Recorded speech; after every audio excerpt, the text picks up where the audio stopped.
Good evening. I'm Kofi Mensah, and this is chale.news. Tonight, the US has bombed Iran, and the ripple effects are already heading our way. The South Africa Must Go protest landed at MTN's front door today. The World Cup kicks off in hours, but nobody can tell us if Thomas Partey is even allowed into Canada. Big evening. Let's get into it. Overnight, the US bombed Iran.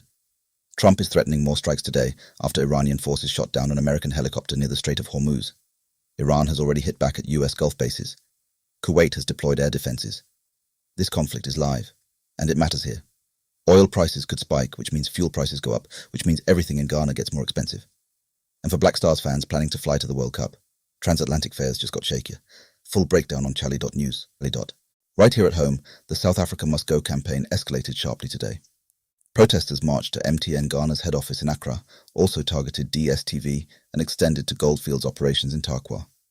They want investigations, closures, lease non-renewals, all driven by the ongoing xenophobic attacks pushing Ghanaians out of South Africa. This is no longer just social media heat. People are showing up. 6 days. That's how long until Ghana faces Panama in Toronto, and our Sports Minister Kofi Adams says he has not been told whether Thomas Partey can even enter Canada. Partey has active rape charges pending. Canada has the right to deny entry, and the minister is publicly in the dark. This is not reassuring. But tonight, football actually starts. Mexico versus South Africa at the Azteca, 1945 Greenwich Mean Time. And Ghanaians can watch free on 16 local TV channels. No DSTV required.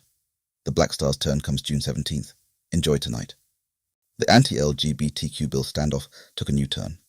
Speaker Bagbin has directly contradicted Sam George and the Majority Leader, insisting Parliament is not functus officio and can still rescind or amend the bill before it reaches President Mahama.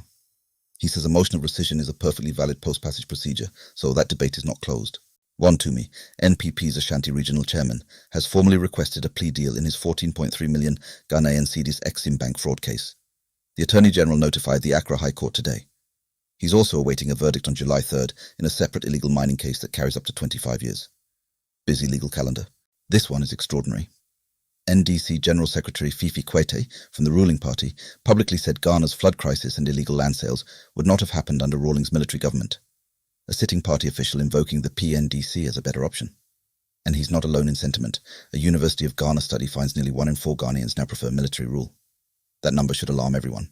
On the flooding, the Interior Minister announced that 70 excavators seized from Galamsey operations will be handed to NADMO to clear blocked drains. 2 people are still missing. More thunderstorms are coming. Let's see if those excavators move quickly enough. Meanwhile, Ghana's $180 million Afari Military Hospital is only 60% complete.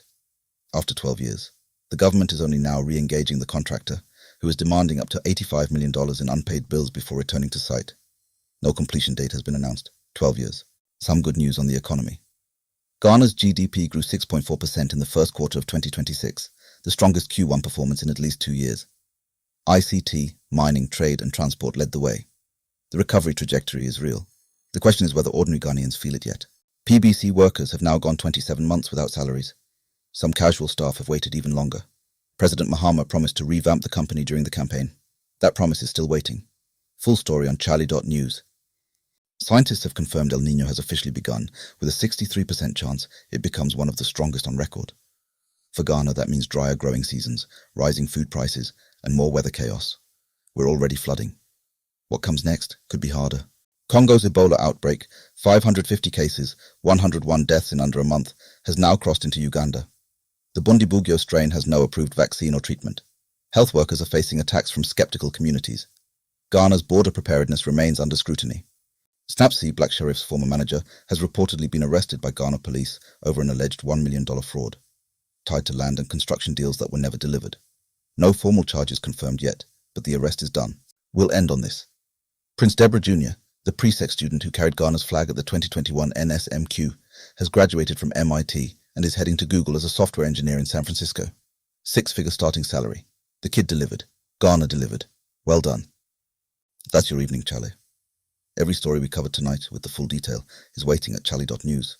Stay informed, stay sharp. I'm Kofi Mensah. Good night.